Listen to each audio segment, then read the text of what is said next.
देखिए, आज की क्लास मार्केट के दूसरे टाइप से स्टार्ट होगी। एक तो टाइप पढ़ ही लिया, परफेक्ट कंपटीशन मार्केट, पूरा डिटेल में उसका सारा काम ख़त्म कर दिया था। दूसरा है मोनोपोली। मार्केट का जो दूसरा टाइप है मोनोपोली। अच्छा है ये, मतलब इसके बारे में तुम्हें डिटेल में ही जानना है। क्या है मोनोपोली? तुमने 11-12 में भी कुछ ना कुछ पढ़ा होगा, और इवन थोड़ा इधर आस पड़ोस में भी इसके इस वर्ड को सुना होगा। मोनोपोली का मतलब एक का अधिकार, हिंदी में से एकाधिकार कहते हैं। मोनोपोली मार्केट, हिंदी में एकाधिकार बाजार। एकाधिकार बाजार नाम से समझ में आ रहा है। एकाधिकार मतलब एक का अधिकार, पूरे बाजार पर एक का ही अधिकार है। मतलब एक सेलर ने ही पूरे बाजार में कब्जा कर रखा है। समझ में आई ना बात? पूरे बाजार में एक, केवल कितने सेलर हैं? एक, और वही एक सेलर सारे कस्टमर्स को डील कर रहा है, उसके अलावा कोई और सेलर है ही नहीं। कई बार तो ये गवर्नमेंट द्वारा ही बना दिए जाते हैं कि कोई आ ही नहीं सकता, नियम ही ऐसा बना दिया कि कोई और दूसरा सेलर आ ही नहीं सकता। और कई बार मार्केट सुपीरियोरिटी, क्या कहते हैं उसे, जाइंट है ना, सुपीरियोरिटी, तो उसके अकॉर्डिंग कोई दूसरे को वो टिकने ही नहीं देता अपने सामने। क्लियर हो गया? ठीक है, अब जो छोटी मोटी चीज़ें पढ़नी है वो है इसके कैरेक्टरिस्टिक्स।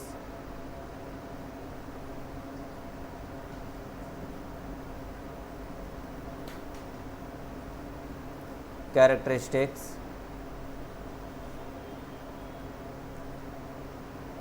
पहला कैरेक्टरिस्टिक आ रहा है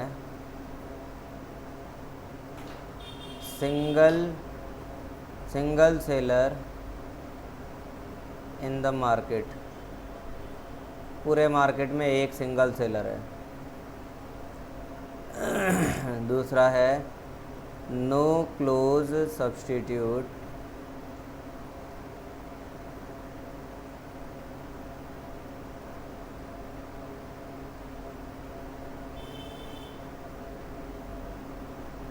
ऑफ प्रोडक्ट एग्जिस्ट। कोई भी क्लोज़र सब्स्टिट्यूट एग्जिस्ट ही नहीं करता। क्लोज़र सब्स्टिट्यूट का मतलब कि दूसरा कोई ऑप्शन ही नहीं है, जो है तो यही है। वो सेलर जो प्रोडक्ट दे रहा है उस प्रोडक्ट का कोई और दूसरा ऑप्शन ही नहीं है। लेना है लो, नहीं लेना तो कोई और ऑप्शन ही नहीं है।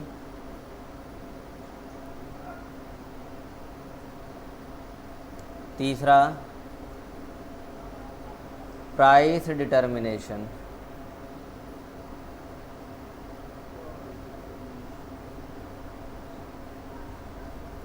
प्राइस डिटर्मिनेशन यहाँ पर पॉसिबल है बाय द सेलर, है ना। अब जब कोई और मार्केट में है ही नहीं तो सेलर ही है, तो प्राइस कौन डिसाइड कर रहा? वही। और सेलर ने जो प्राइस डिसाइड कर दिया उसी प्राइस पर बायर को लेना पड़ेगा। प्राइस मेकर हुआ। Restriction on the entry of new firms.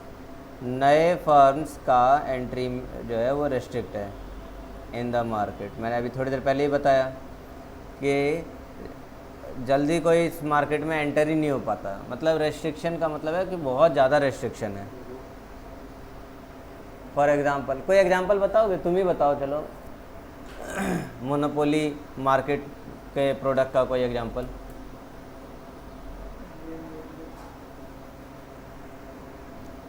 Indian railway. और लेकिन चलो ठीक है, अब इंडियन रेलवे ले लिया। और बिजली, इलेक्ट्रिसिटी, जो इलेक्ट्रिसिटी बोर्ड है हमारा, अलग अलग प्रांत का, स्टेट का, सबका अलग अलग होता है ना। तो वो पूरे उसमें मोनोपोली क्रिएट करके बैठा है। यहाँ PVCNL है ना, बिजली का बिल आता होगा उस पर देखते होगे लिखा PVCNL। तो ये PVCNL इसकी मोनोपोली है। ये पर यूनिट रेट अगर 15 रुपये भी मांगेगा तो 15 रुपये देना पड़ेगा। पर यूनिट रेट अगर इसने जो भी रखा देना ही पड़ेगा। इसके अलावा कोई और ऑप्शन है कि किसी और से बिजली ले लेते हैं हम, तुम मत दो हम किसी और से बिजली ले लेंगे। दूसरा ऑप्शन क्या है कि सोलर पैनल लगा लो, जनरेटर लगा लो, उससे कर लो। तो वो एक टेम्परेरी जुगाड़ है। सोलर पैनल भी परमानेंट तो जुगाड़ नहीं दे रहा ना। धूप है तब तक ठीक है, वरना तो गई भैंस पानी में। तो बात यह है कि वो सारे टेम्परेरी हैं, लेकिन अगर परमानेंटली देखा जाए तो फिर हमें PVCNL से ही बिजली लेनी पड़ेगी। इसके अलावा तो कोई और ऑप्शन नहीं। सोचो अगर ऑप्शन रहता तो कितना बढ़िया रहता। ये 8 रुपये यूनिट जो ये लोग बिजली बिल लेते हैं ये मोबाइल के रिचार्ज की तरह सस्ता हो जाता। रिलायंस आता कहता है कि 6 महीने तक बिजली फ्री, उसके बाद फिर आके कहता है कि 4 रुपये यूनिट, फिर भी सस्ता ही है, फिर सबको ही सस्ता करना पड़ जाता। खैर, तो ये है मोनोपोली के कुछ एग्जांपल। कोई आना भी चाहे तो नहीं आ सकते हैं। हाँ, इलेक्ट्रिसिटी प्रोडक्शन में आ सकते हैं, लेकिन इलेक्ट्रिसिटी डिस्ट्रीब्यूशन में नहीं आ सकते। समझ में आई बात मेरी? ये सरकार के ही हाथ में है। अगली बात, inelastic demand of product. In products के जो डिमांड है वो इनइलास्टिक होती है। प्राइस कुछ भी हो, डिमांड जितनी होनी थी उतनी ही होगी। समझे? Seller has full control. Inelastic का मतलब होता है डिमांड चेंज ही नहीं होगी। प्राइस कुछ भी हो जाए, डिमांड चेंज होगी ही नहीं। वो इलास्टिक है, परफेक्टली इलास्टिक। प्राइस चेंज होगा ही नहीं और डिमांड धड़ाधड़ चेंज होती जा रही है। वो परफेक्टली इलास्टिक है, ये परफेक्टली इनइलास्टिक है। Seller has full control over the supply of commodity. Commodity की सप्लाई पर सेलर का अपना पूरा कंट्रोल है, वो जितना मर्जी उतना सप्लाई करे। अगली बात, सिंगल फर्म इंडस्ट्री। इंडस्ट्री तो इसमें भी है ना, इंडस्ट्री तो यहाँ भी है, लेकिन पूरी इंडस्ट्री में फर्म एक ही है। कन्फ्यूजन तो नहीं है?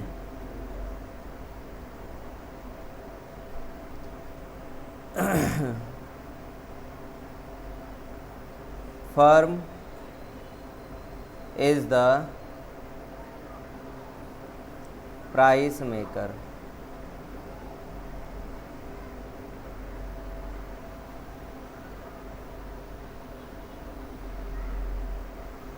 आप लोग ये सारी वीडियोस देखते हो सब यूट्यूब पे जो डलती हैं, फ्रेंड्स वगैरह भी तुम लोगों के देखते होंगे, पड़ोसी रिश्तेदार सब देख रहे होंगे। तो थोड़ा उनसे बोलो कि अगर कुछ अच्छा लगे तो कमेंट तो कर दे कम से कम कि हाँ अच्छा तो लग रहा है, चलो या अच्छा है, या ये और इम्प्रूवमेंट होना चाहिए।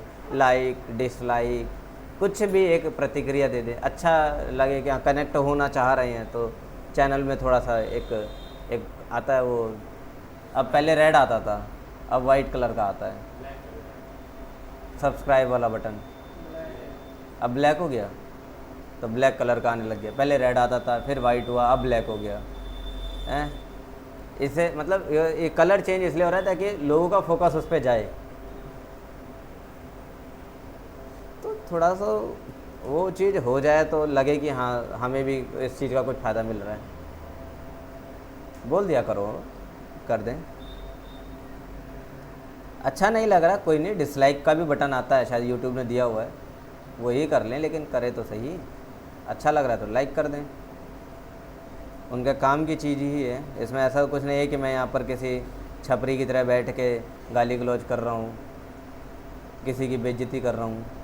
खैर वो सारी चीज़ें लोगों को ज़्यादा पसंद है, पढ़ाई लिखाई किसको ही पसंद होती है।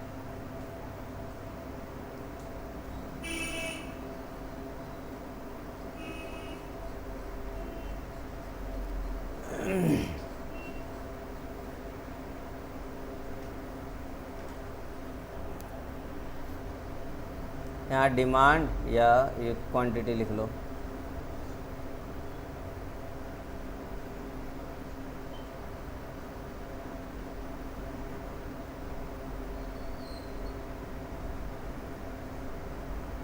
लोगों को वही पसंद है, थंबनेल पे लिख दिया कि पेपर लीक, यही है पेपर में आएगा बस, और क्लिक करा तो उसमें एक भी क्वेश्चन ऐसा नहीं मिलेगा जो पेपर में आया हो।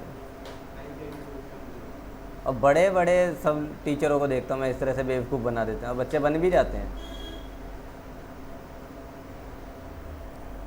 बहुत कम देखता हूँ कि कोई टीचर पढ़ा रहा हो इस पर्पज़ से कि बच्चे पढ़ें, इस पर्पज़ से नहीं कि वो कमाएं। लेकिन जितने भी हैं सब कमाने के पर्पज़ से ही उसमें लगे हुए हैं।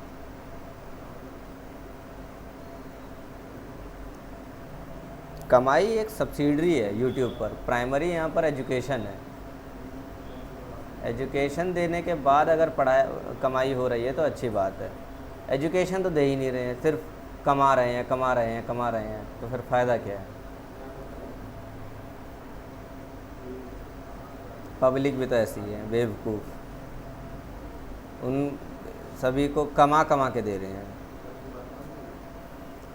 देखिए firm is the price maker, firm तो प्राइस मेकर है। अब इसमें अगर कर्व की बात करेंगे, कर्व की बात की जाए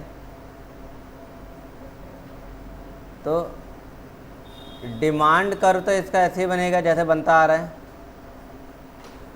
ये डिमांड कर्व है। याद करो परफेक्ट कंपटीशन मार्केट में डिमांड कर्व सीधे ही खिंच जा रहा था, यही तो था AR एवरेज रेवेन्यू, और यही था प्राइस।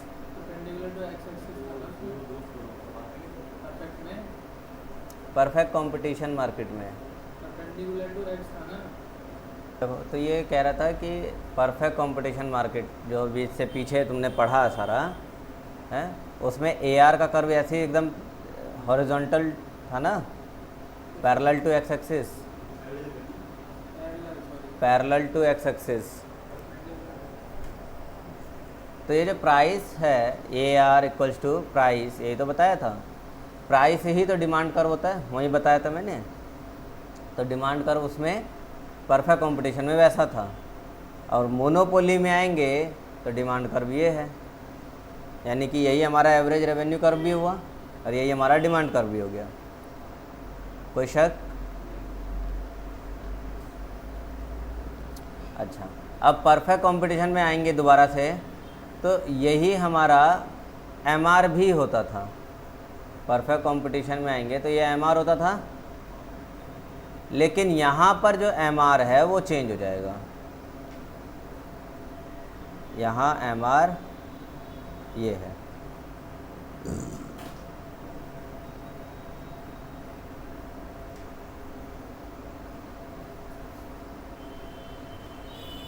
हो गया, बदल गया ना। ये तो हो गया तुम्हारा डिमांड कर्व, डिमांड कर्व, यही हमारा AR कर्व है, एवरेज रेवेन्यू कर्व, और MR ये है, marginal revenue curve.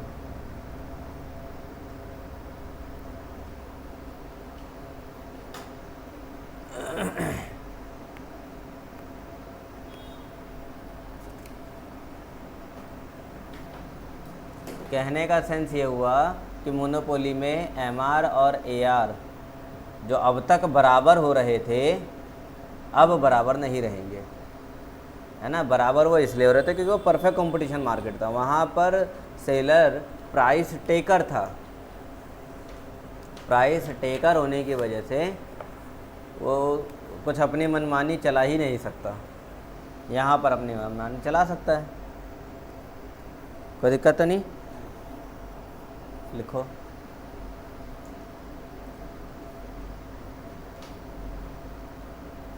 Demand curve under monopoly is downwardly sloping as lower price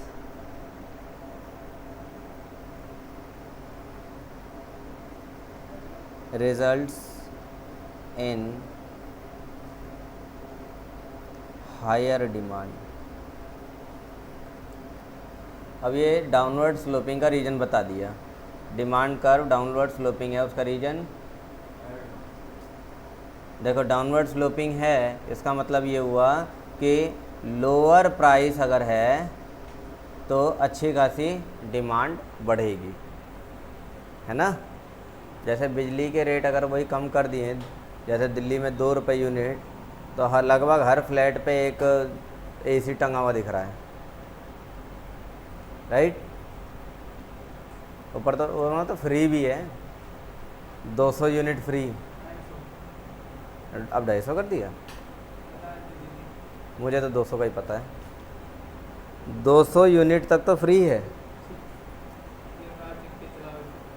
हाँ। अब उसके बाद 200 क्रॉस हुआ तो पूरे पे बिल है, 200 क्रॉस हुआ जैसे 201 हो गया तो पूरे 201 का बिल आएगा, 2 रुपये के हिसाब से 402 रुपये हो गया।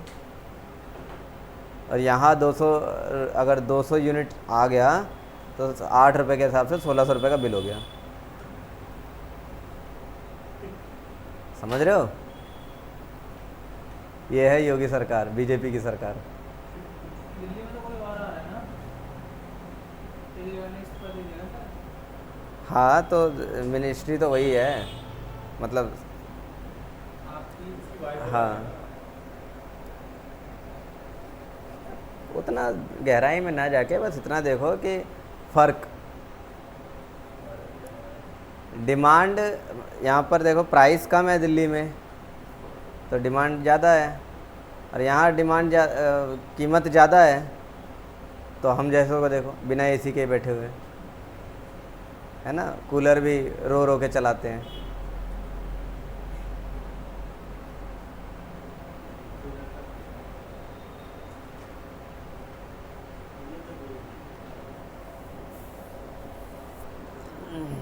खैर सरकार पे बात आ जाती है।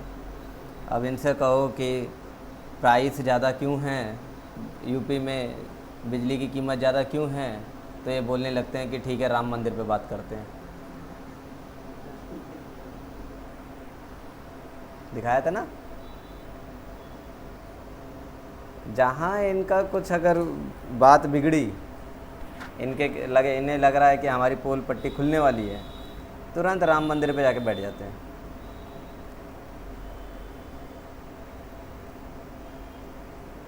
अगली बात, यहाँ तक तो कोई दिक्कत तो नहीं आई, चलो आगे बढ़ते हैं।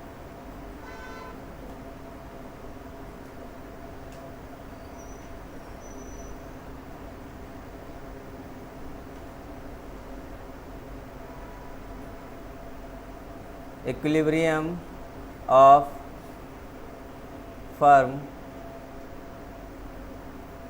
Under monopoly in short period, ठीक है। शॉर्ट रन में मोनोपोली मार्केट में इक्विलिब्रियम के बारे में चर्चा करनी है। तो फिर वही बात जो वहाँ पर हमने परफेक्ट कंपटीशन मार्केट में देखा था, वही चीज़ें यहाँ देखनी है अब हमें। Normal profit, super normal profit, super normal loss, समझे? वही सारे यहाँ पर भी आएंगे।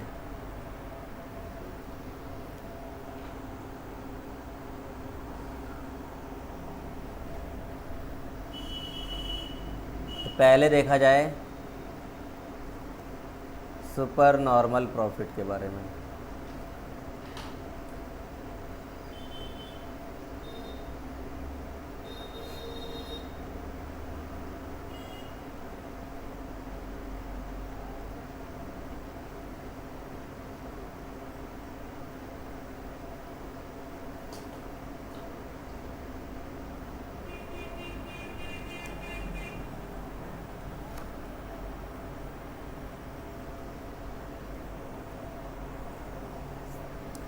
सुपर नॉर्मल प्रॉफिट के लिए बात करें, डिस्कस करेंगे।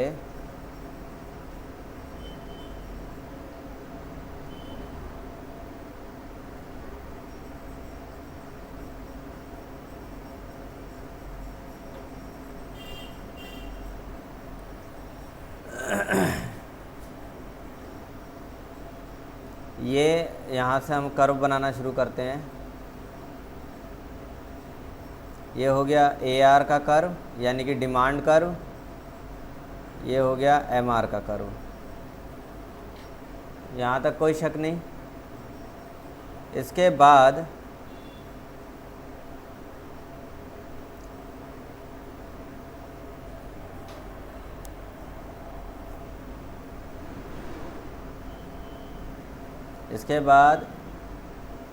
AC का कर्व बनाएंगे।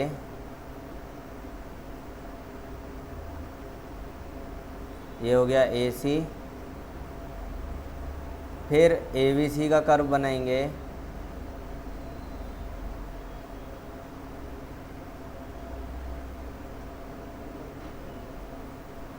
ABC और इसके बाद MC का कर्व बनाएंगे।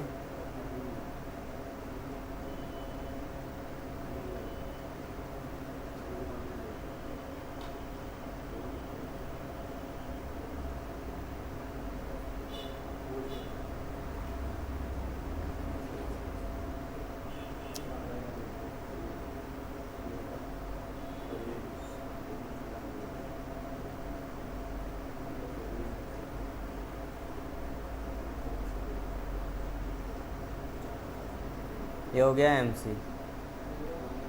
अब यहाँ बहुत ध्यान से रखना है क्योंकि चीज़ों को उसी हिसाब से पिरोया है ये कि थ्योरी अच्छे से कनेक्ट कर पाओ।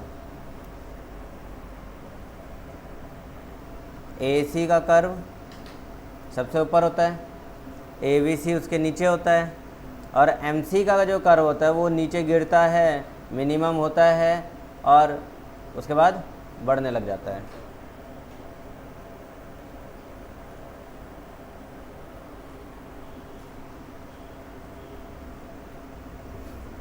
ठीक है ना?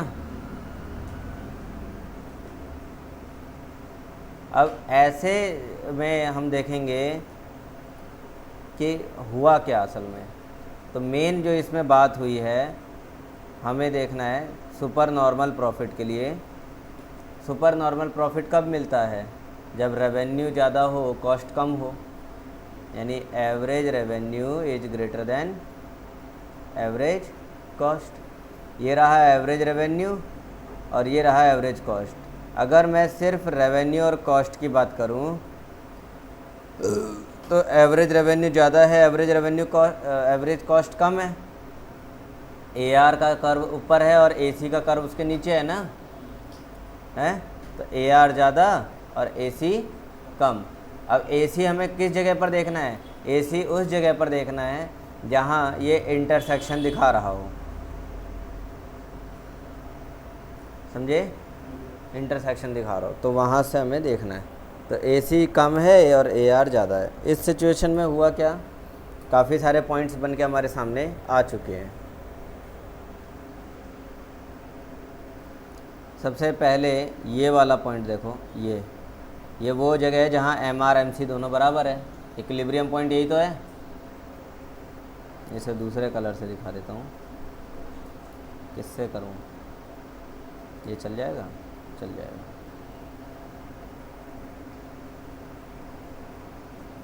ये वाला वो जगह है जहाँ इक्विलिब्रियम होना चाहिए, क्योंकि MRMC बराबर है। अब यहीं से हम ऐसे एकदम सीधे खींचते चलेंगे AR पे, क्योंकि जब MRMC बराबर है तो उस वक्त AR भी अपना होना चाहिए, कुछ एक वैल्यू होनी चाहिए AR की। तो ये हमें पता चल गया।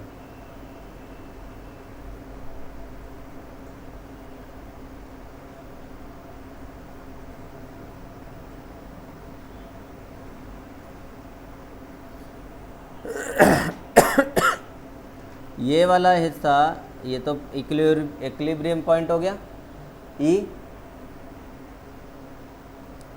ऊपर चलते वक्त AC को कट कर रहा है ना, AC को भी एक पॉइंट पे कट कर दिया और AR को भी एक जगह पे कट कर दिया। AR वाला पॉइंट हमारा मान लेते हैं E डैश, और AC को जहाँ कट कर रहा है ये हो गया E डबल डैश।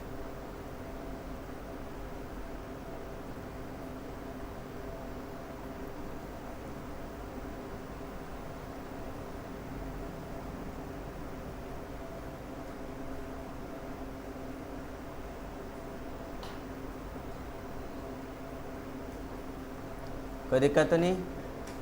चलिए, अब ये जो E डैश वाला हिस्सा है, E डैश से और E डबल डैश से, E डैश और E डबल डैश से हमने देखा कि प्राइस का लेवल क्या है। तो एक तो ये है P और एक ये हो गया P डैश या P1।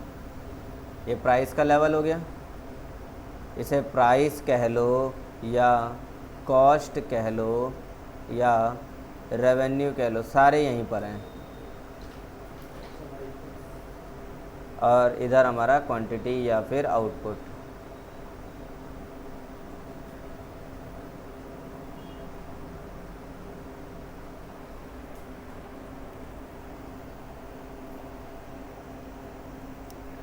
कोई दिक्कत तो नहीं यहाँ तक? चलिए, अगली बारी जो ये ABC है, ABC जो है, ABC एवरेज वेरिएबल कॉस्ट, इसके नीचे का ये पूरा हिस्सा, ये वाला हिस्सा वेरिएबल कॉस्ट ही तो है, ये इतना वेरिएबल कॉस्ट है। और ABC के ऊपर और AC के नीचे ये वाला हिस्सा एवरेज फिक्स कॉस्ट के लिए, तो ये हमारा वेरिएबल कॉस्ट हो गया, ये इतना पोर्शन वेरिएबल कॉस्ट।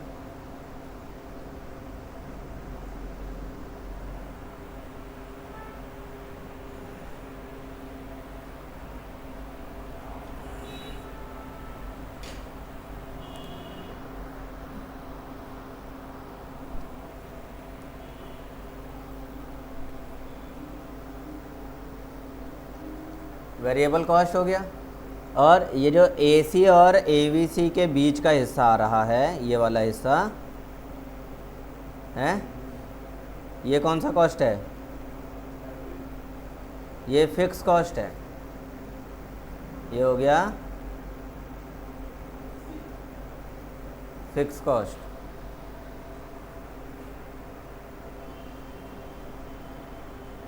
ठीक ठाक फिगर बनाया है ना, क्योंकि ये बहुत बारीकी चीज़ें हैं। विजिबिलिटी नहीं हो पा रही है तो लाइट बंद कर लो, लेकिन इसमें कोई कॉम्प्रोमाइज़ मत करना। ये बहुत इम्पॉर्टेंट हिस्सा है और यूँ कह लो कि बहुत बारीकी। अगर ये समझ में आ गए तो इसके आगे का रिदम बन जाएगा। तुम यहाँ पर देखोगे अब कि हमारे पास एक इक्विलिब्रियम पॉइंट मिल गया E, बिल्कुल एक और इक्विलिब्रियम पॉइंट मिल गया जो AR के साथ मिल रहा है, एवरेज रेवेन्यू के साथ E डैश है, और कॉस्ट के साथ तो E double dash. Average cost का जो है E डबल डैश, ये जब यहाँ पर हम पहुँच रहे हैं E डबल डैश पर, इसका मतलब ये टोटल कॉस्ट हुई है। और E सिंगल डैश पे जा रहे हैं तो ये एवरेज रेवेन्यू पे आ रहा है, इसका मतलब ये हमारा रेवेन्यू हो गया। तो नीचे से चढ़ के यहाँ तक ये कॉस्ट, E डबल डैश तक कॉस्ट, और यहीं नीचे से चढ़ के E सिंगल डैश तक जा रहे हैं तो ये हमारा रेवेन्यू। तो E डबल डैश और E सिंगल डैश के बीच का हिस्सा ये हमारा प्रॉफिट होगा। और प्रॉफिट कौन सा वाला प्रॉफिट है? ये सुपर नॉर्मल प्रॉफिट। अब समझ में आई बात? तो यहाँ अगर लिखेंगे इसे तो लिखने का भी एक अपना एक अलग ही स्वैग है।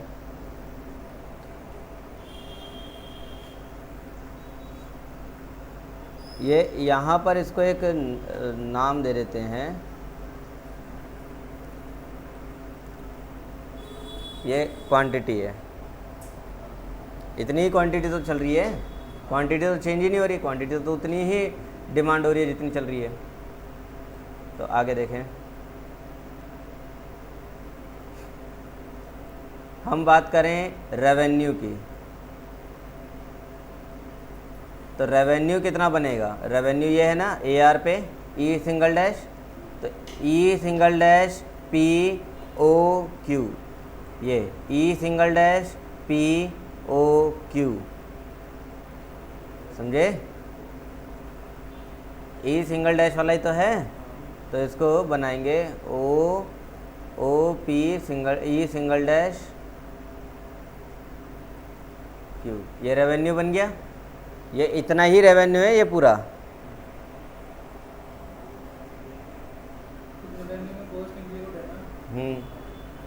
और वही अगर बात करें हम कॉस्ट की, तो कॉस्ट कहाँ रहेगा? तो कॉस्ट ई डबल डैश तक रहेगा, तो O P single dash E double dash Q, ये कॉस्ट हो गया।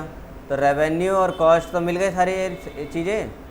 अब मैं इसको पेंट कर देता डिफरेंट कलर से, लेकिन फिर सारी चीज़ें छिप जाएंगी।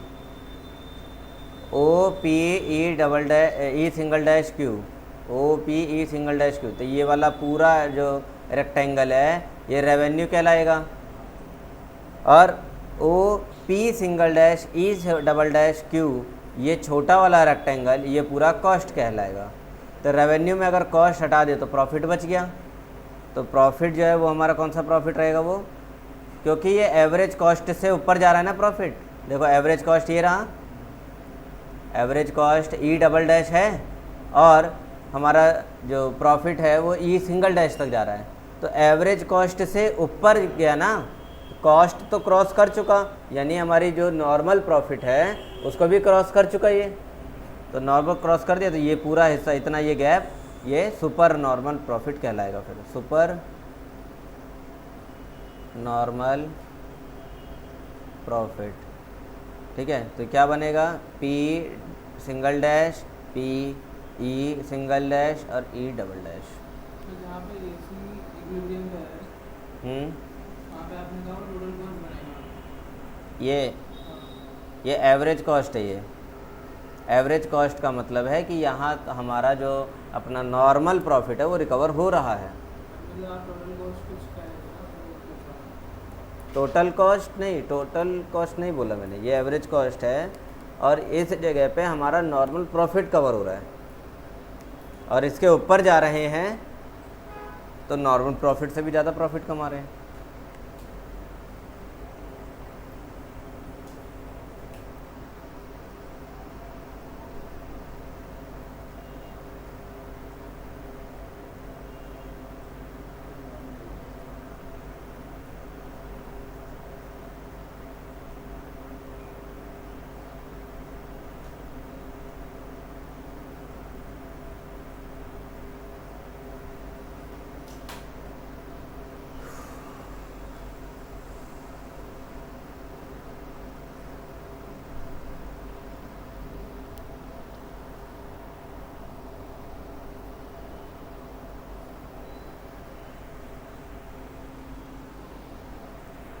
सुपर नॉर्मल प्रॉफिट समझ में आ गया?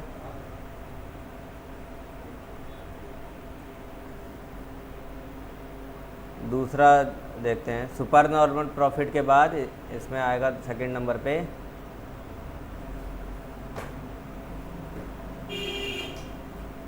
Normal profit.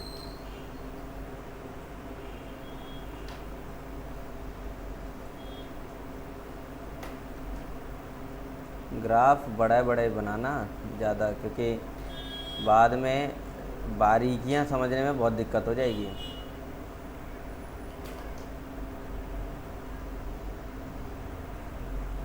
इसमें भी कहानियाँ वही है,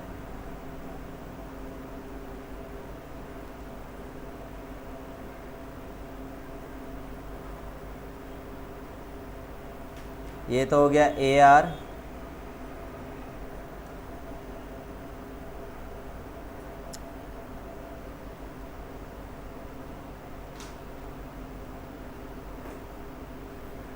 ये बना M R. A R M R दोनों हो गए। और जब बाकी कर्व बनाने लगेंगे तो सबसे पहले अगर ए सी बनाएंगे तो ए सी की जो ख़ास बात है वो ये है कि ये जो ए सी कर्व रहेगा वो ऊपर से आएगा, ए आर को टच करेगा और नीचे आके और उठ पड़ेगा।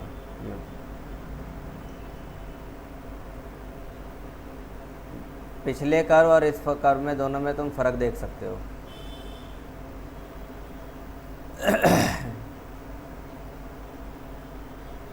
पिछले कर्व को देखोगे तो एसी कर्व एमआर से नीचे से स्टार्ट हुआ है ना, और अब एसी कर्व एमआर के ऊपर से स्टार्ट हुआ है और स्टार्ट होके वो ए आर को टच किया और आगे बढ़ गया। अच्छा, अब दूसरी बात एवीसी की बात करेंगे तो एवीसी एमआर के नीचे से ही स्टार्ट होगा, चलता आएगा, ठीक है, चलता आएगा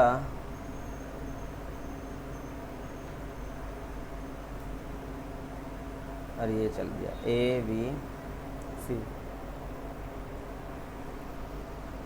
और तीसरा कर्व जो कि एमसी का कर्व है, और एमसी का कर्व तो पता ही है जैसे बनना है वैसे ही बनेगा। ये नीचे गिरेगा यहाँ मिनिमम होके और उसके बाद उठ जाएगा, और उठने के बाद ऐसे कट करता चलेगा। ये थोड़ा सा इसे ठीक कर लेते हैं।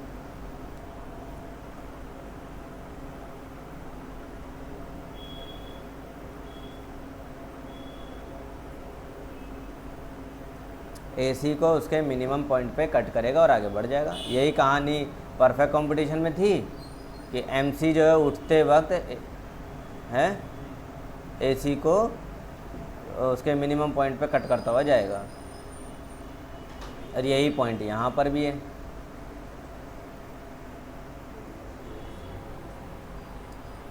कोई दिक्कत तो नहीं? इतनी, ये तो तुम्हारा जो है नॉर्मल सा डायग्राम हो गया।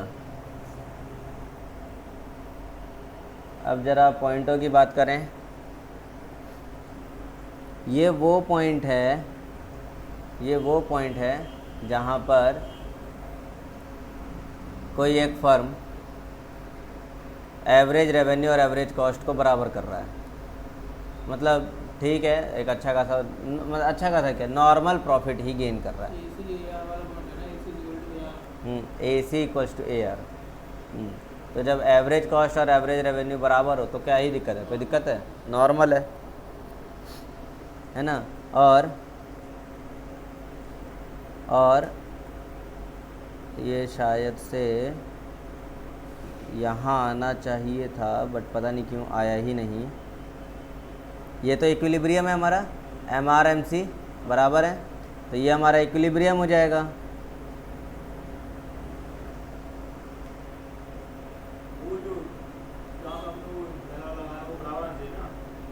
ये वाला ना, यही तो कह रहा हूँ, इसका बराबर आना चाहिए था, आया ही नहीं।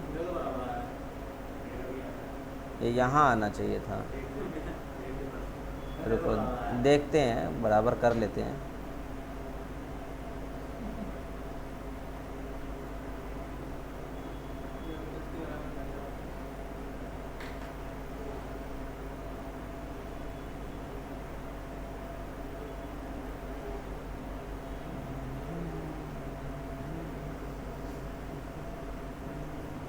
नीचे भी जाएगा ना आउटपुट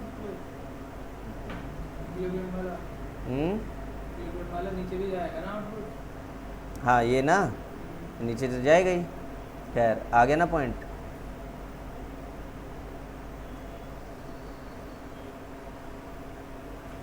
ऐसा ही होना है इसे। क्लियर?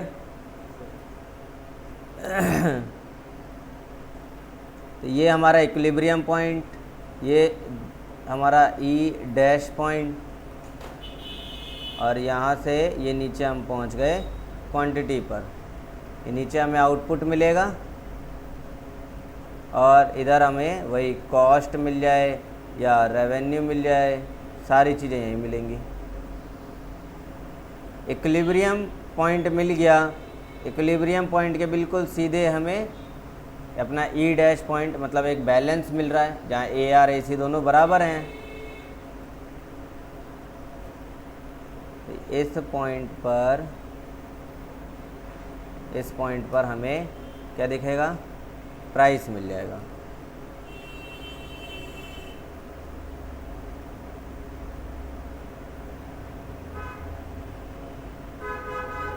इसमें एबीसी वाला नहीं बनेगा?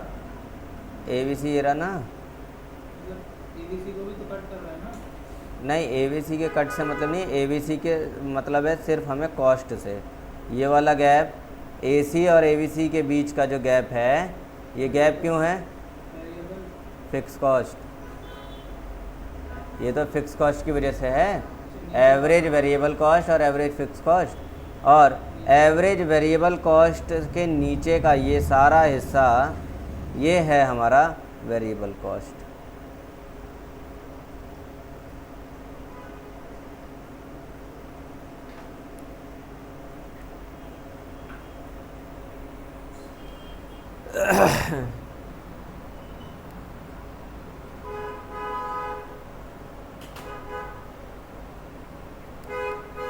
तो यही हमारा नॉर्मल प्रॉफिट का केस है। यहाँ कोई एक्स्ट्रा प्रॉफिट नहीं कमा रहे हम, है ना। एवरेज रेवेन्यू और एवरेज कॉस्ट दोनों बराबर हो जा रहे हैं, तो हम यहाँ कोई एक्स्ट्रा प्रॉफिट नहीं कमा रहे हैं, ना कोई एक्स्ट्रा प्रॉफिट कमा रहे हैं। और अगर लॉस भी होना है तो कौन सा लॉस है यहाँ पर, नॉर्मल लॉस है। या नॉर्मल लॉस है, नॉर्मल प्रॉफिट है। नॉर्मल लॉस का मतलब ऐसा लॉस जो कितना भी रोक लो होना ही है ना। एक होता है ना ऐसा लॉस जो कितना भी रोक लो होना ही है। तो ये वही टाइम है जिसे हम कहेंगे ये हमारा नॉर्मल लॉस भी है। सर इसमें फिक्स कॉस्ट जो है, और इसी नॉर्मल लॉस के वजह से, मतलब नॉर्मल लॉस को कंसीडर करते हुए ई डैश वाला जो टाइम है ये हमारा नॉर्मल प्रॉफिट है। ठीक है, नॉर्मल प्रॉफिट।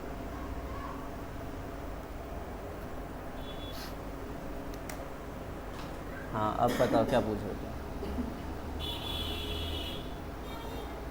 फिक्स कॉस्ट इसमें जो है एबीसी के ऊपर हम्म एमआर से ज़्यादा है ना, तो ये मतलब मार्जिनल रेवेन्यू से ज़्यादा फिक्स कॉस्ट कवर हो रहा है ना। तभी तो इसे नॉर्मल प्रॉफिट बोल रहे हैं। यहाँ फिक्स कॉस्ट की रिकवरी मार्जिनल रेवेन्यू से ज़्यादा है, टोटल रेवेन्यू से नहीं है, लेकिन मार्जिनल रेवेन्यू से ज़्यादा आ रही है। और वेरिएबल कॉस्ट रिकवर नहीं हो रहा, मतलब वेरिएबल कॉस्ट की तो रिकवरी अच्छी खासी है। वेरिएबल देखो, ये रेवेन्यू यहाँ पर है ना हमारा, ये हमारा वेरिएबल कॉस्ट है। वेरिएबल कॉस्ट तो पूरा रिकवर हो रहा है और कुछ हद तक फिक्स कॉस्ट भी रिकवर हो रहा है। वेरिएबल कॉस्ट उधर है जहाँ पे ये कट हो रहा है। ये यही ना, हाँ, यहाँ से वेरिएबल कॉस्ट चालू होता है ना। वेरिएबल कॉस्ट तो ये पूरा है हाँ, ABC, और हमारा AC और AR देखो कहाँ है, यहाँ आ रहा है। हाँ। इसका मतलब हुआ कि हमारा जो AR है वो हमें हमारा एवरेज कॉस्ट तक रिकवर कर दे रहा है। तो उसमें एवरेज वेरिएबल कॉस्ट और एवरेज फिक्स कॉस्ट दोनों आ गए ना। पिछले वाले में नॉर्मल प्रॉफिट में मतलब केवल वेरिएबल कॉस्ट रिकवर हो रहा था, फिक्स कॉस्ट रिकवर नहीं हो रही थी। यहाँ पर हाँ, और यहाँ पर हमारा फिक्स कॉस्ट भी रिकवर हो जा रहा है।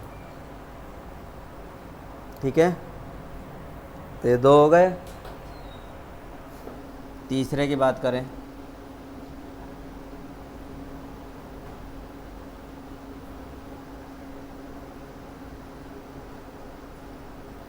तो तीसरा किसके लिए आएगा,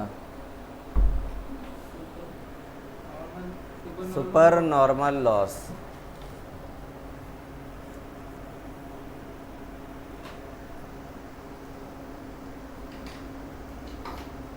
सुपर नॉर्मल लॉस, सीधी सी बात है। नॉर्मल लॉस तो नॉर्मल लॉस होता है, नॉर्मल लॉस से ज़्यादा लॉस हो गया तो सुपर नॉर्मल लॉस है। हमने देखा कि हमें नॉर्मल लॉस कहाँ हो रहा है, जहाँ हम नॉर्मल प्रॉफिट कमा रहे हैं वो नॉर्मल प्रॉफिट जो है नॉर्मल लॉस को कंसीडर करने के बाद ही है। लेकिन अगर उससे ज़्यादा लॉस हो गया तो सुपर नॉर्मल लॉस कहलाएगा।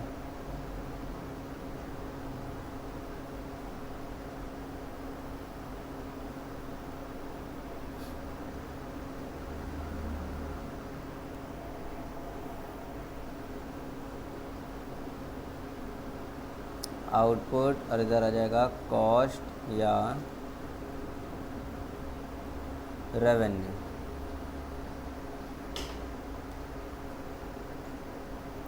ये हो गया AR, ये हो गया MR, है ना। बाकी चीज़ें देखें ज़रा। एवरेज जो कॉस्ट है AC है, AC अब की बार टच ही नहीं करेगा, आएगा और ऊपर ही ऊपर चला गया। तो दिक्कत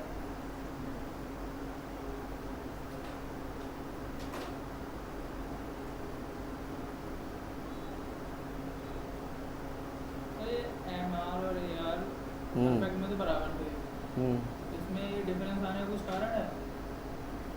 प्राइस मेकर अपनी मर्ज़ी से प्राइस रखेगा ना, तो मार्जिनल रेवेन्यू कुछ भी हो सकता है, कुछ भी कमा लेगा वो अलग अलग प्रोडक्ट पे। एवरेज रेवेन्यू तो चलो ठीक है एवरेज बेस पे, लेकिन मार्जिनल रेवेन्यू का मतलब अलग अलग प्रोडक्ट पे अलग अलग कमाना। तो एवरेज कॉस्ट हो गया।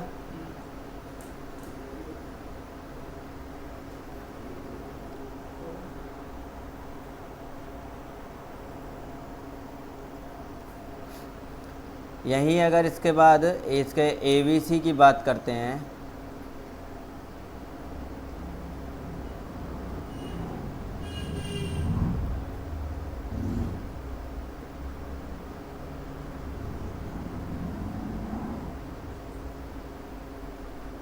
ABC और साथ के साथ MC को भी देख लेते हैं। तो MC तो जैसे चल रहा है वैसे ही होगा, ये मिनिमम होके और चढ़ दिया ऊपर, ज़्यादा घुमा दिया। ये इनके मिनिमम पॉइंट से कट करता हुआ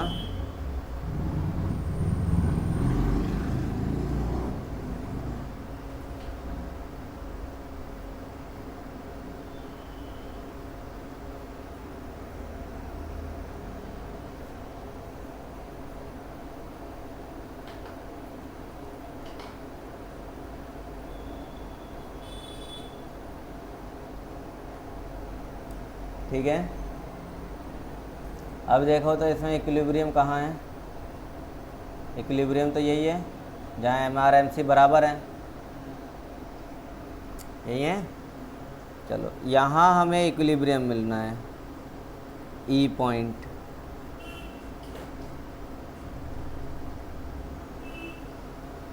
अब यहाँ से एकदम सीधे अगर खींचा जाए और देखा जाए कि एवरेज रेवेन्यू इस वक्त है कितना,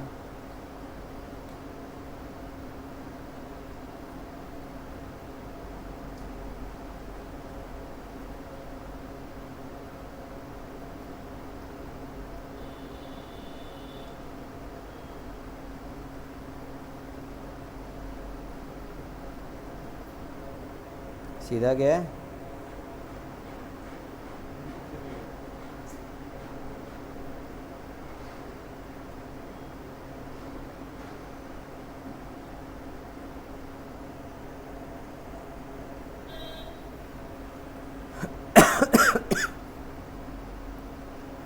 ये रहा एवरेज रेवेन्यू,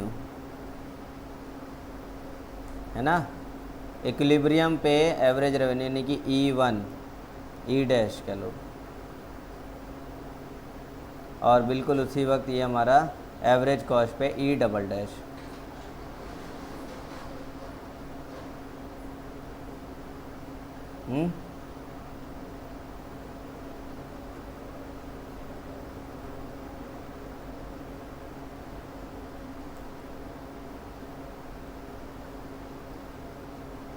ये प्राइस P1 और ये वाला प्राइस P।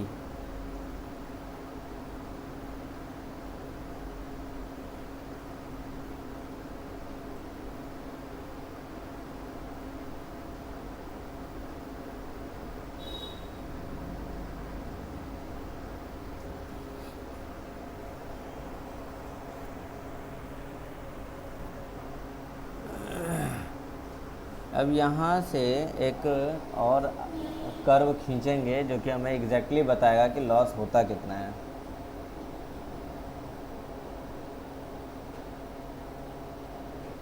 दिखेगा ही नहीं है तो दिखेगा, नहीं दिख रहा।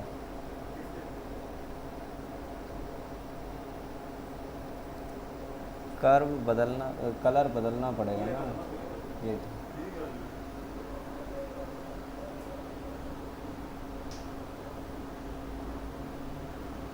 तो देखो अब यहाँ से एकदम स्ट्रेट फॉरवर्ड है एक बिल्कुल। अब ये चीज़ यहाँ से ये कट किया, एवरेज रेवेन्यू से एवरेज कॉस्ट के बीच का गैप देख रहे हैं हम। समझे मेरी बात? एवरेज रेवेन्यू से एवरेज कॉस्ट के बीच का गैप। अब इस गैप से हम एक परपेंडिकुलर खींचेंगे सीधा नीचे।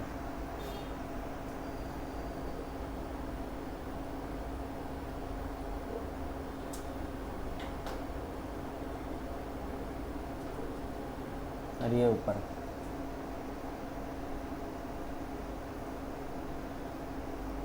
है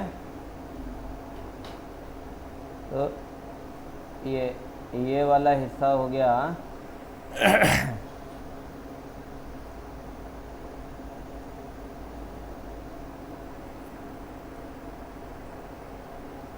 ये वाला गैप हमने देखा, एवरेज रेवेन्यू और एवरेज कॉस्ट के बीच का गैप।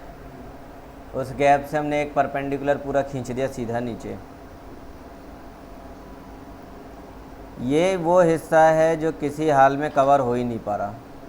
एसी का एवरेज कॉस्ट का वो हिस्सा जो कवर ही नहीं हो पा रहा है। समझे? देखो एवरेज कॉस्ट यहाँ से और यहाँ तक का ये वाला हिस्सा तो कवर ही नहीं हो पा रहा। कोई दिक्कत तो नहीं? ठीक है।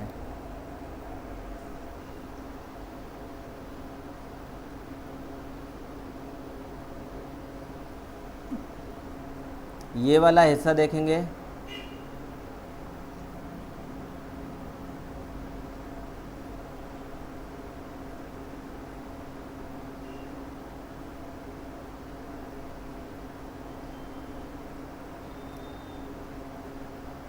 इस वाले हिस्से के लिए जो कि एवरेज कॉस्ट से एवरेज रेवेन्यू तक है,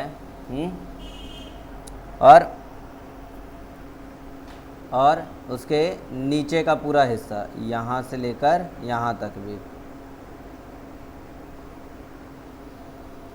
ये और ये दोनों हिस्सा पूरा तो पार्टीशन बने। तो एक पार्टीशन ये है, दूसरा इसको दो अलग अलग क्यों बना दे रहा हूँ मैं? फिर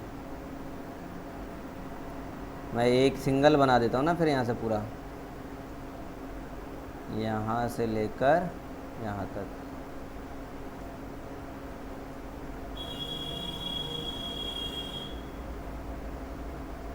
एक ये हिस्सा हो गया, एक ये और एक नीचे वाला हिस्सा। नीचे वाला का कौन सा हिस्सा? एवरेज कॉस्ट, वेरिएबल कॉस्ट से लेके और पूरा नीचे तक का ये है।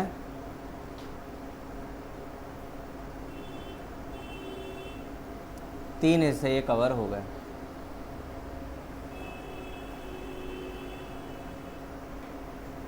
ये जो एवरेज वेरिएबल कॉस्ट से नीचे तक का हिस्सा है ये है वेरिएबल कॉस्ट, ये तो कवर हो रही है। फिक्स कॉस्ट का हिस्सा देखोगे, फिक्स कॉस्ट का हिस्सा ये पूरा यहाँ से लेके एवरेज वेरिएबल कॉस्ट से लेकर और ई डबल डैश तक ये पूरा फिक्स कॉस्ट है। अब इसमें क्या है कि कुछ तो कवर मिल रहा है और कुछ तो फिक्स कॉस्ट कवर ही नहीं हो रही है ना। ये वाला हिस्सा तो कवर है, अरे क्या दिक्कत हो जाती है इसे, कभी कभी ज़्यादा बारीकी वाला काम करो तो ये भी बेचारा परेशान हो जाता है। ये तो कवर्ड है ना, लेकिन इसके ऊपर वाला जो हिस्सा है ये हिस्सा ये कवर नहीं है, नॉट कवर्ड।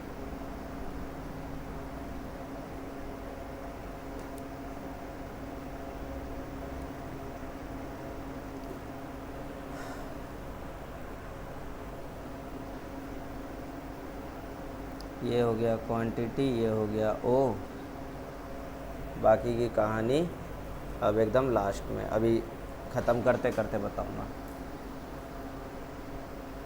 कुछ तो वेरिएबल कॉस्ट कवर हो गया और फिक्स कॉस्ट में भी देखेंगे तो कुछ फिक्स कॉस्ट कवर हो रहा है, कुछ हो ही नहीं पा रहा है। अब तक तो दोनों केस में फिक्स कॉस्ट कवर हो गए थे, इसमें आए तो इसमें फिक्स कॉस्ट कवर नहीं हो पाया, थोड़ा तो कवर हो रहा है और थोड़ा सा नहीं हो पाया कवर। तो जो कवर नहीं दे पा रहा ये हमारा लॉस है, ठीक है। नॉर्मल लॉस तो यहाँ तक है, कवर्ड वाले हिस्से तक, ये हमारा नॉर्मल लॉस वाला हिस्सा है, लेकिन इसके ऊपर ये अब नॉर्मल लॉस हो गया। तो अगर मैं इसको शेड कर दूँ, ये वाला जगह ये इतना है, ये इतना, ये हमारा सुपर नॉर्मल लॉस कहलाएगा। ये पूरा हिस्सा हमारा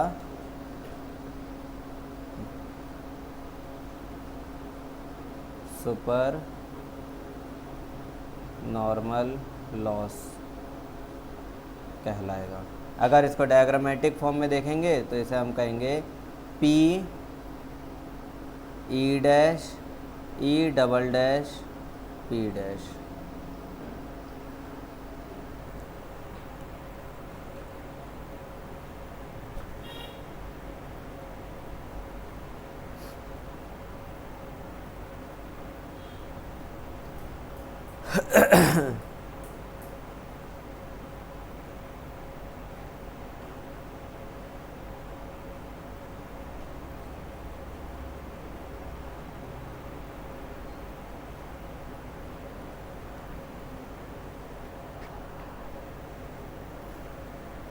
तो सिंपल सी बात है कि फ़िक्स कॉस्ट कवर हो गए कुछ और कुछ नहीं हुए, जो नहीं हुए वो हमारा अब नॉर्मल और सुपर नॉर्मल लॉस कहलाएगा, है ना। अच्छा, अब ये वाला केसेस नहीं लिखे मैंने इसमें, ये कौन सुपर नॉर्मल लॉस कब होता है, जब एवरेज रेवेन्यू कम हो जाता है एवरेज कॉस्ट से, है ना। और यहाँ पर भी शायद हाँ नहीं लिखा, ये कब होगा, normal profit average revenue is equals to average cost होगा।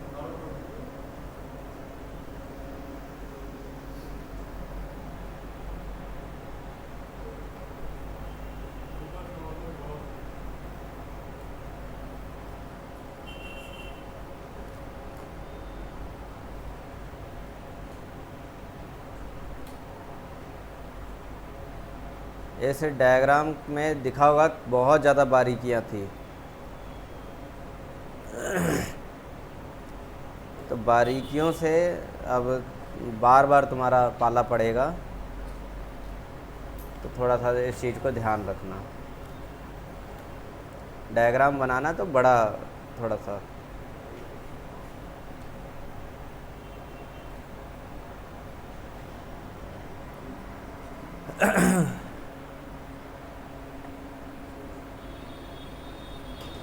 तीनों लॉस तीनों जो है समझ में आ गई condition, super normal profit, normal profit और super normal loss.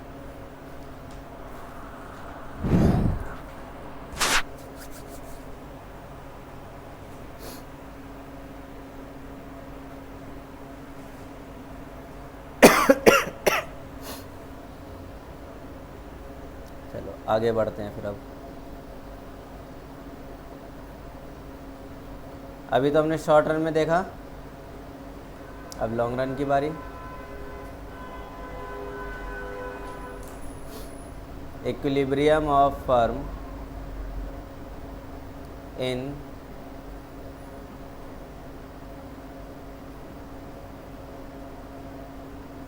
Monopoly in a long period.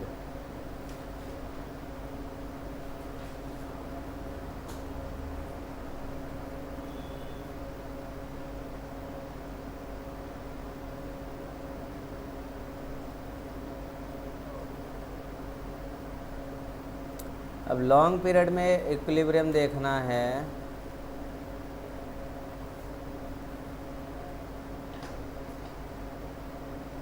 तो ग्राफ में देख लेते हैं ज़रा इसे।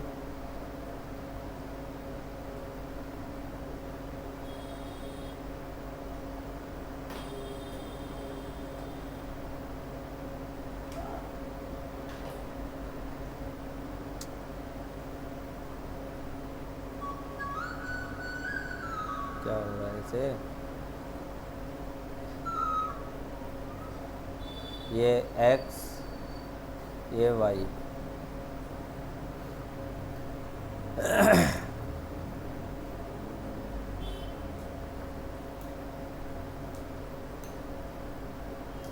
तो लॉन्ग पीरियड में यहाँ आउटपुट हो गया और इधर से फिर से वही कॉस्ट या फिर रेवेन्यू।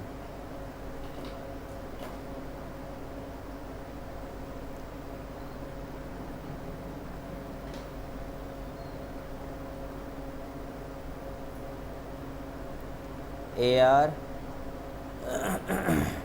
MR। अब लॉन्ग रन में तो केवल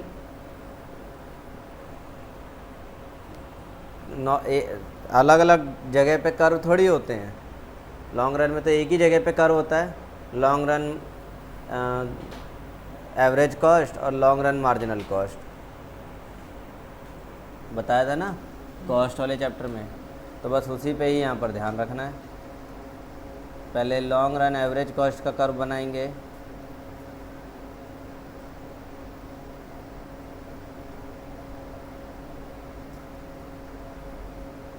थोड़ा और ऊपर से बना देते हैं।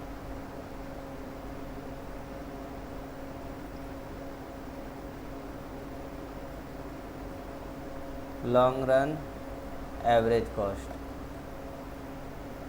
और वहीं मार्जिनल कॉस्ट की बात करेंगे।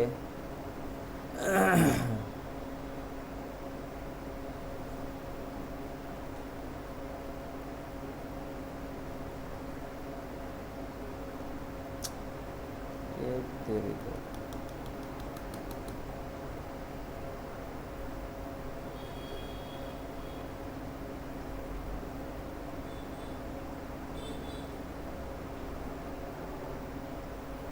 इसको इसके मिनिमम पॉइंट पे काटते हुए आगे चल जाएगा।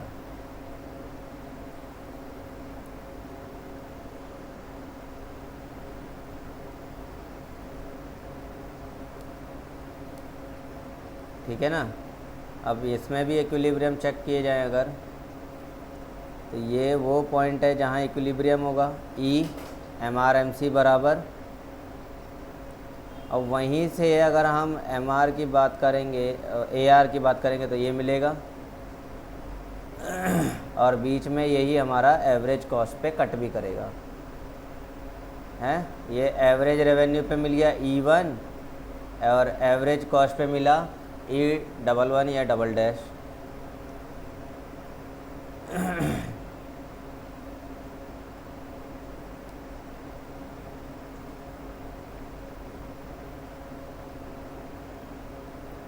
E डैश पे प्राइस P,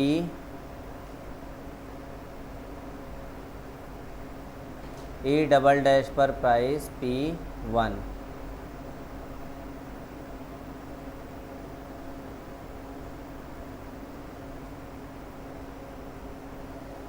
P1। अब ये जो एक एरिया कवर हो गया, तो यहीं पे अब देखो कॉस्ट ई डबल डैश पर है कॉस्ट ई डबल डैश पर और हमारा रेवेन्यू ई सिंगल डैश पर।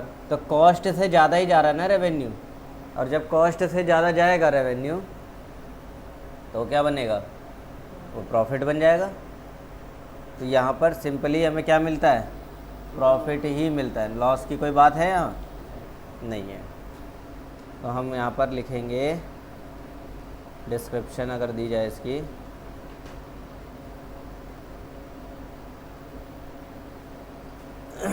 रेवेन्यू बताना, तो रेवेन्यू क्या है इसमें बताओ ज़रा। अच्छा मैंने नीचे वाले नाम नहीं दिए हैं अभी, ये हो गया Q, ये हो गया O। तो रेवेन्यू बताओ ज़रा क्या रहेगा, रेवेन्यू रहेगा ऊपर वाला OPE-Q, OPE-Q, ये तो रेवेन्यू रहेगा। और कॉस्ट की बात करेंगे तो कॉस्ट क्या रहेगा, नीचे वाला OP-E-Q। और इसी के साथ अगर मैं प्रॉफिट की बात करूँ तो कौन सा प्रॉफिट रहेगा, ये नॉर्मल या super normal, super normal. Long term में नॉर्मल प्रॉफिट से कितना सर्वाइव कर लेगा कोई, लॉन्ग रन में बताया था ना आपने, नॉर्मल ये वो सुपर नॉर्मल होता है। ये सुपर नॉर्मल प्रॉफिट, अरे मोनोपोली है या नॉर्मल प्रॉफिट कमा के इसे काय बात की नो मोनोपोली का फ़ायदा होगा इसका। मोनोपोली में भी अगर ये नॉर्मल प्रॉफिट ही कमाए तो क्या इसका किस बात का फ़ायदा है। तो लॉन्ग रन कमा रहा है, मोनोपोली कर रहा है, तो ऐसे तो सुपर नॉर्मल प्रॉफिट होगा ना फिर।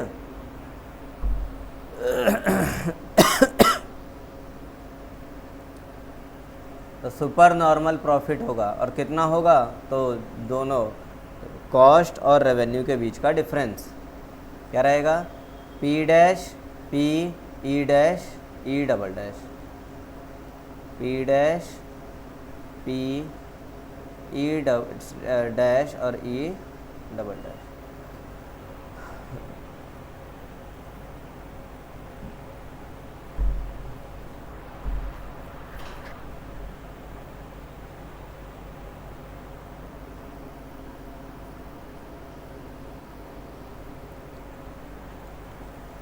लॉन्ग रन की कहानी इतनी थी। अब जो छोटी मोटी चीज़ें जो शॉर्ट रन के लिए समझनी है, शॉर्ट रन कह रहा हूँ, मोनोपोली के लिए जो छोटी मोटी बातें समझनी है वही रह जाता है तुम्हारे इस पूरे पार्ट में। अभी तो टाइम भी है अच्छा खासा, बढ़ते हैं आगे। अगर कोई डाउट लगे तो बता देना।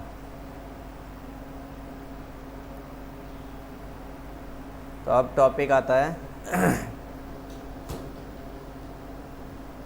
Sources of monopoly.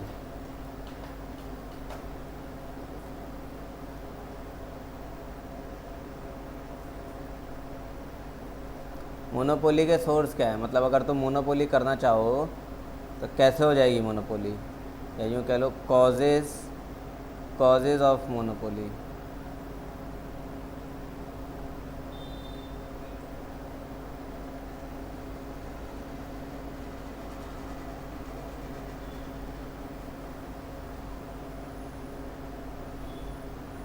देखते हैं क्या क्या कॉजेज़ भी बताए जा रहे हैं। पहला जो कारण है मोनोपोली का, क्यों मोनोपोली बना के रखेंगे, तो उसका कारण है स्किल ओरिएंटेड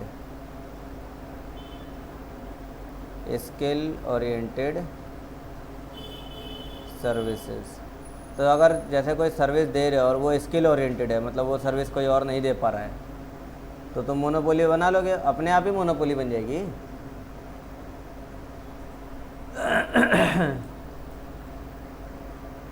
दूसरा इमोबिलिटी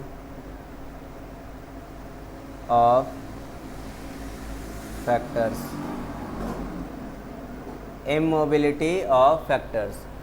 कई बार क्या होता है कि जो फैक्टर ऑफ प्रोडक्शन है वो इमोबाइल होते हैं, इमोबाइल मूव नहीं कर पाते। जब एक जगह से दूसरी जगह मूव नहीं कर रहे हैं तो जहाँ वो अवेलेबल हैं वो वहीं के लिए रहेंगे, अब वो दूसरी जगह जा ही नहीं सकते।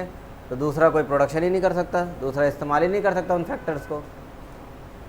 समझ रहे हो? जैसे पहले एक आया करता था सुपर कंप्यूटर, जब कंप्यूटर का आविष्कार हुआ था एक सुपर कंप्यूटर होता था, वो एक ही जगह रहता था, मूव नहीं हो सकता, तो उसको कोई और इस्तेमाल करेगा? वही करेगा, या उससे जो काम करना है, बिजनेस करना है, जिसके पास रखा हुआ है वही कर सकता, और कोई कर ही नहीं सकता। ऐसे ही आज की तारीख में नोट छापने वाली मशीन, प्रिंटिंग मशीन किसके पास है? तो आरबीआई के अलावा कोई और उसका बिजनेस कर रहा है? नहीं कर रहा ना, क्योंकि वो इमोबाइल है, वो मूव कर ही नहीं सकते हैं। अब कहोगे ऐसा कैसे, घर बना ले हम बैठकर, तो वो सरकार ने रेस्ट्रिक्शन डाल दी कि इसको और कोई लेकर नहीं जा सकता, है ना। ऐसे ही बुर्ज खलीफा, क्या उसे कोई लेकर जा सकता कहीं और? इमूवेबल है, तो उसमें मोनोपोली किसको मिल गई? Saudi, Dubai. ऐसे ही ताजमहल, मोनोपोली किसको मिल गई? इंडियन गवर्नमेंट को मिल गई।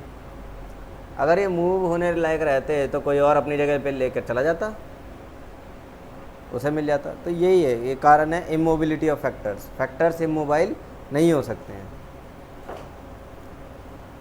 कई तो वर्कर्स ऐसे होते हैं जैसे सीईओ ऑफ गूगल, अब तो ऐसा हो गया वो इमोबाइल है, तो उसका मोनोपोली एक तरह से अब किसके हाथ में आ गया है? गूगल के हाथ में है। हर मोबाइल में कौन छाया हुआ है? गूगल ही तो छाया है हर मोबाइल में।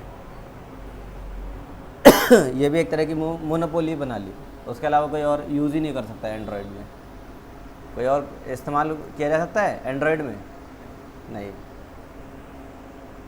अच्छा, इसके बाद पेटेंटिंग ऑफ प्रोडक्ट की पेटेंट करवा लेना। पेटेंट तो जानते होगे, रिसर्च एंड डेवलपमेंट। कोई प्रोडक्ट बनाया, नया आविष्कार किया है या डेवलप किया है, उसको अपने नाम पे पेटेंट करवा ले तो अब वो कोई इस्तेमाल ही नहीं कर सकता है ना। कोई इस्तेमाल, मतलब इस्तेमाल तो सब कर सकते हैं, कोई बना नहीं सकता उसे, कोई बेच नहीं सकता। सारा अधिकार उसके हाथ में जो उसके नाम पेटेंट है। इसके बाद laws and regulations. Law and regulation के तहत भी मोनोपोली क्रिएट कर दी जाती है। पेटेंट वाले केस में ना करवा तो लेते हैं लोग पेटेंट, लेकिन after a certain period of time वो पेटेंट फिर जनरल हो जाता है, ऑटोमेटिकली जनरल हो जाता है। उसे कंटिन्यू करना चाह रहे हो अपने नाम पर, तो फिर उसके लिए फिर पता नहीं कुछ और भी सर्कमस्टांसेस होते हैं, वो करवाने पड़ेंगे, तब वो कंटिन्यू रहेगा अपने नाम पर। ठीक है।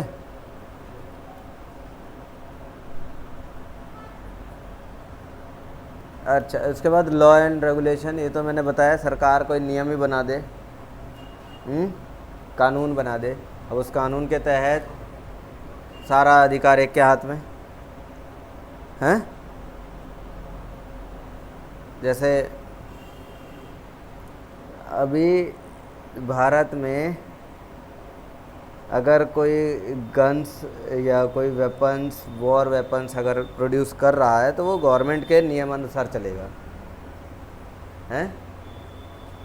ठीक है, लेकिन वो मोनोपोली ही है, कोई और उसे बना भी नहीं सकता। हम चाहें बनाना टैंक, तोप, हैं, असला बारूद सब बनाना चाहें, हम लीगली बना ही नहीं सकते, ना उसका व्यापार कर सकते हैं, है ना। आर्मी को हम बेच ही नहीं सकते। कौन बेचेगा? तो वो बेचेगा जिसको गवर्नमेंट ने परमिशन दी है, गवर्नमेंट ने उसके लिए कानून बनाया है। मोनोपोली रखेगा वो, लेकिन गवर्नमेंट के रूल्स रेगुलेशंस के अकॉर्डिंग। ठीक है। ये कुछ कारण थे जिनसे मोनोपोली क्रिएट की जाती है।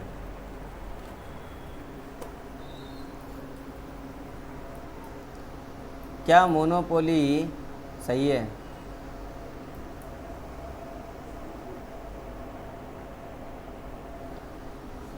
कुछ जगहों पे सही है।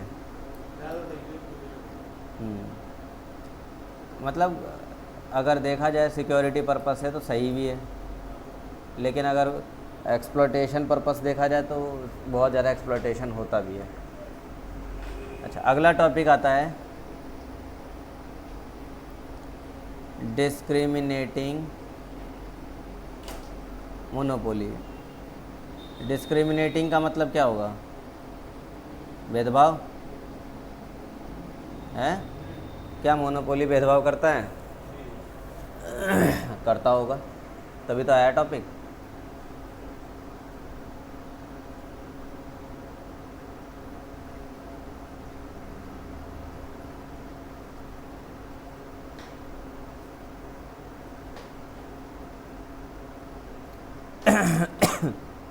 तो क्या करता है? Charging different prices of product, है ना, फ्रॉम डिफरेंट बायर्स।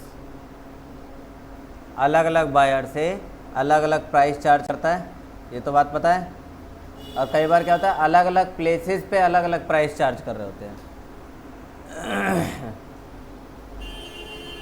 अलग अलग प्लेस पर सेम कमोडिटी का, सेम प्रोडक्ट का प्राइस अलग अलग होता है। मोनोपोली वाली बात है।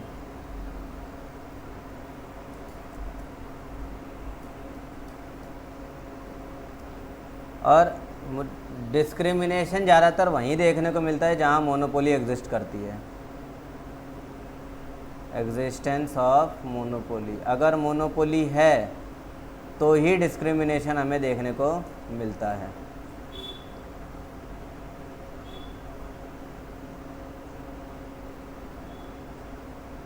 Ideally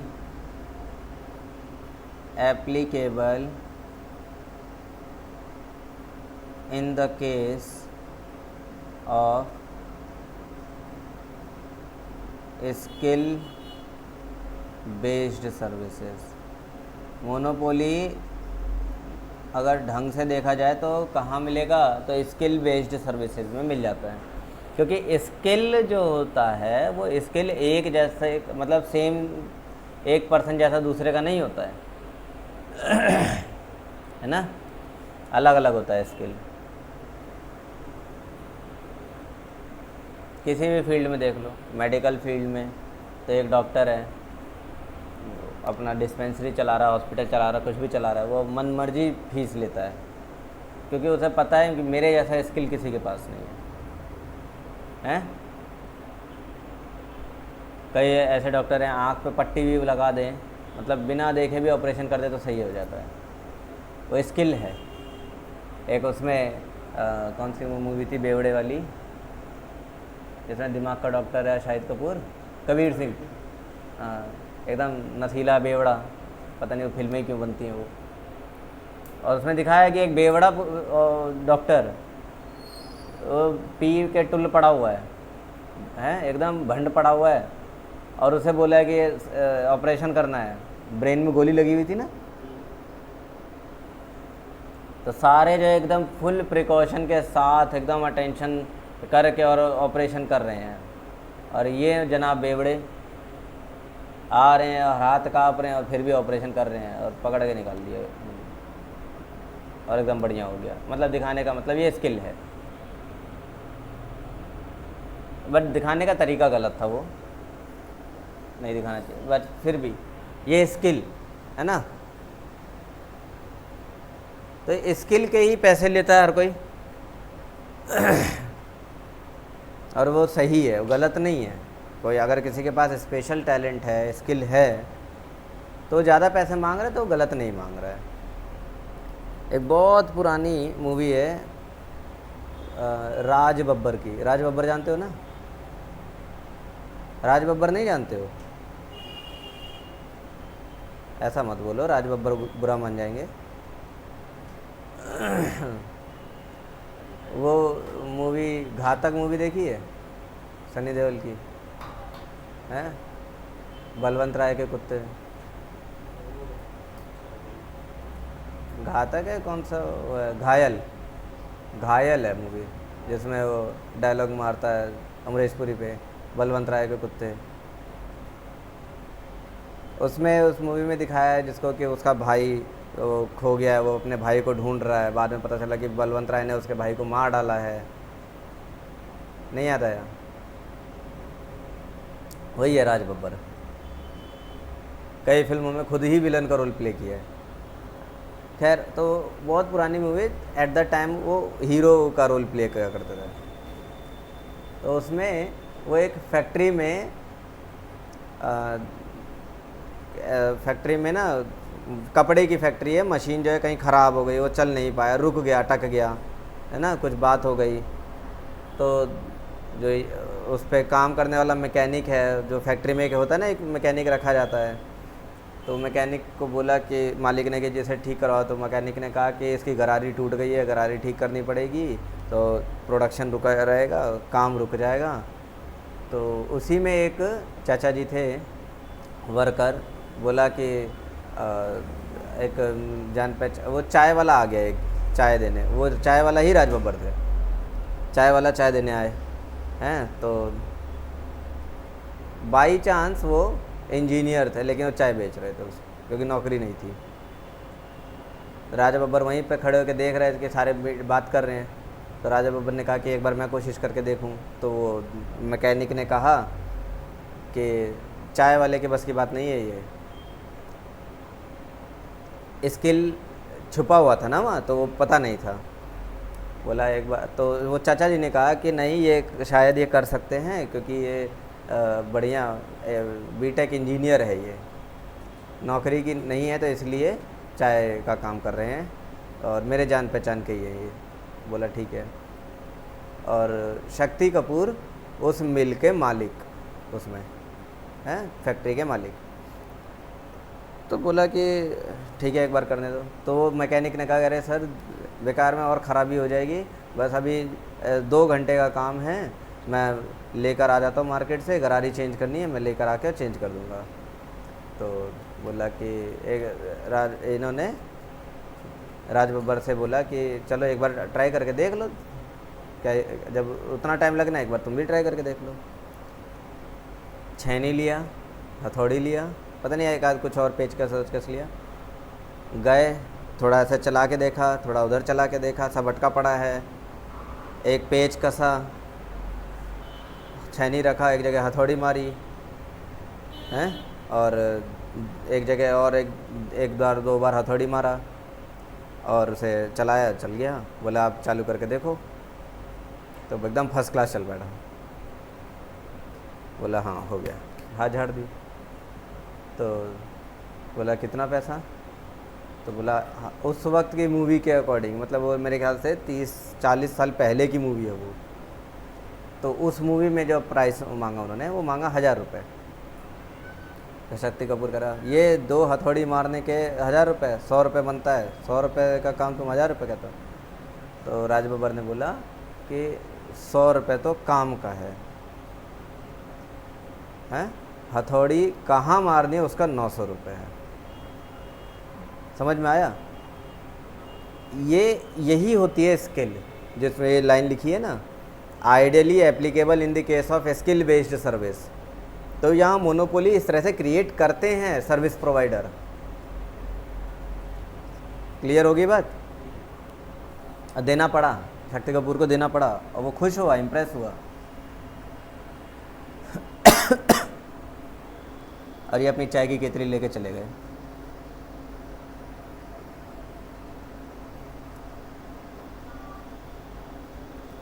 sometimes legal provisions may create price discrimination. कई बार तो लीगल प्रोविजंस आ जाते हैं, है ना, डिस्क्रिमिनेशन, लीगल प्रोविज़न आ जाते हैं, मतलब सरकार की तरफ से कोई लीगल ऐसा कोई फैक्ट आ जाता है या कोई प्रावधान आ जाते हैं जिस वजह से प्राइस डिस्क्रिमिनेशन रखना ज़रूरी हो जाता है। जैसे बिजली वालों के लिए देखोगे तो रेजिडेंशियल के लिए यूनिट रेट अलग है और कॉमर्शियल के लिए यूनिट रेट अलग है, पता है ना। रेलवे का ही देखो, जनरल बोगी वालों के लिए अलग है और एसी वालों के लिए अलग है, सबका प्राइस डिस्क्रिमिनेशन बन गया है। तत्काल वाला अलग है।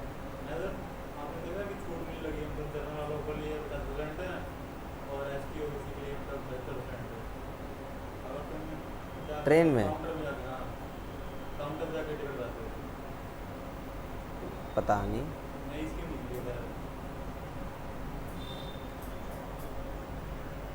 होगा बट मुझे इस बारे में आइडिया नहीं है।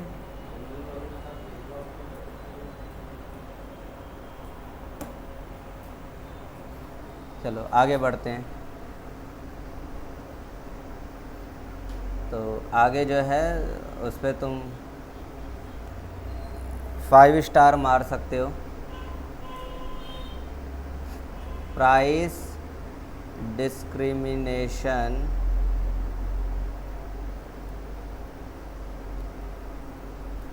may take place where seller subdivide the market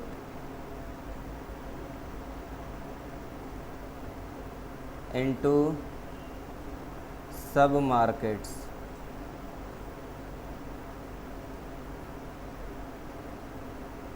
on the basis of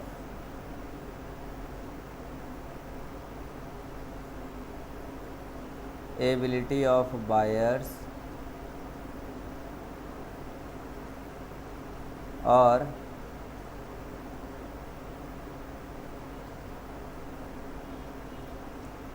on the basis of elasticity of demand। वही जो रेलवे वाला बता रहा था बात, एबिलिटी ऑफ बायर या इलास्टिसिटी ऑफ डिमांड के बेसिस पे मार्केट का ही टुकड़े कर दे, सब मार्केट में बना दे, तो वहाँ प्राइस डिस्क्रिमिनेशन करना पड़ जाता फिर उन्हें, है ना।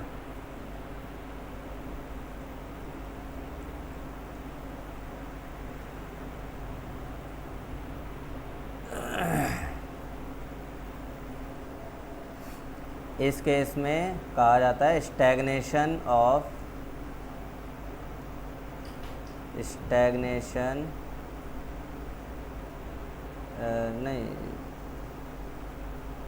स्टैग्नेशन क्यों कह रहा हूँ, स्टैग्नेशन का मतलब तो सिकुड़ना होता है।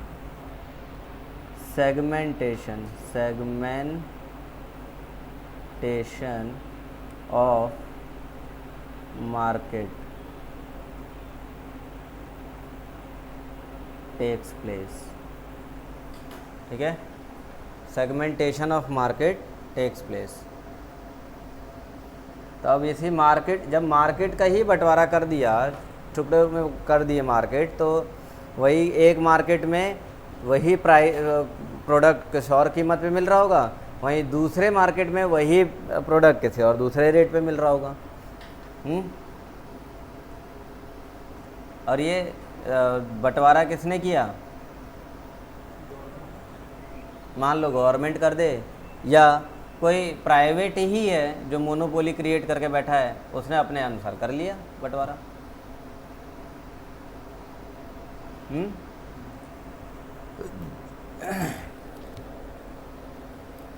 जैसे DMRC वो सेमी प्राइवेट है, मेट्रो, दिल्ली मेट्रो में मान लो एक स्टेशन से दूसरे स्टेशन का जो मिनिमम किराया है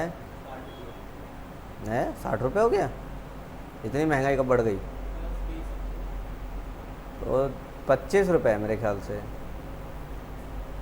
एक स्टेशन से जस्ट दूसरा स्टेशन, मतलब ये मिनिमम किराया हो गया।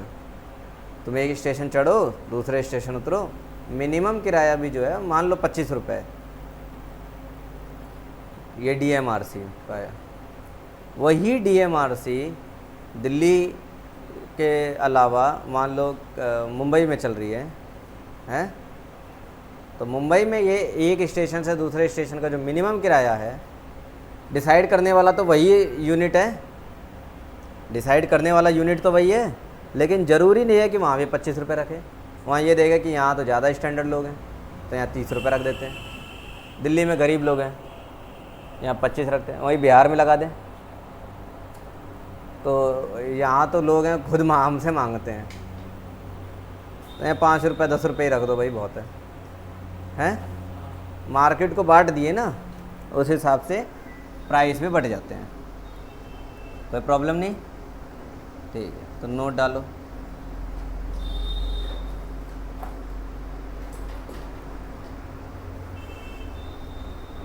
When the distance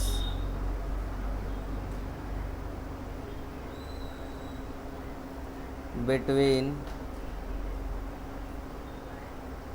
two markets should be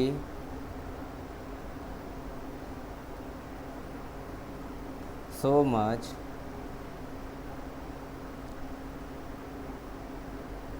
that the movement of buyer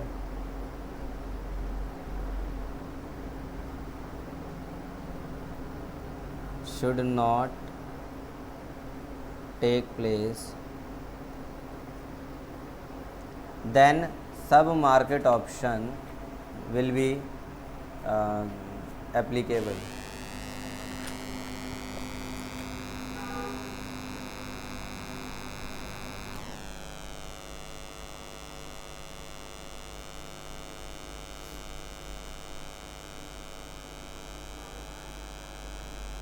देखो, सब मार्केट वाला काम करना तभी ठीक है जब एक मार्केट से दूसरे मार्केट के बीच का गैप इतना ज़्यादा हो कि बायर यहाँ से उछल के यहाँ ना आ जाए लेने।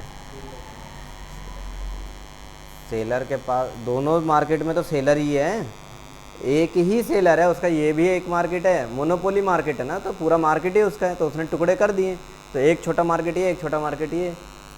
प्राइस डिस्क्रिमिनेशन रख रहा है, यहाँ वही प्राइस 20 रुपये का है, प्रोडक्ट 20 रुपये का, यहाँ वही प्रोडक्ट 30 रुपये का है। तो यहाँ वाले बायर को दिखेगा कि अरे ये तो बगल में 4 गली दूर जाके ये 20 रुपये में बेच रहा है, तो मैं यहाँ क्यों लूँ, यहाँ आके ले लूँगा, होगा ना? क्यों? अगर गैप कम है तो, लेकिन अगर गैप बहुत ज़्यादा है, एक ये वाला मुंबई में है, ये वाला दिल्ली में है, तो बायर कहेगा अरे वहाँ दिल्ली में तो 20 रुपये का मिल रहा है, मुंबई वाला बायर कहेगा कि चल वहीं चल के ले लेते हैं। पॉसिबल है? समझ गए? तो वहीं पे सब मार्केट करना पॉसिबल है जहाँ पर ये गैपिंग दिख रही है।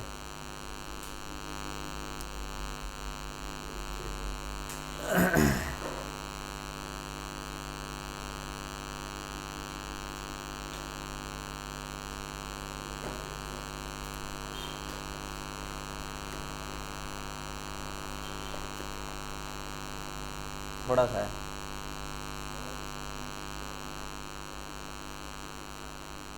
या यहीं ब्रेक कर दूं? वही है फिर, अभी तो समझाने भी तो लगेगा।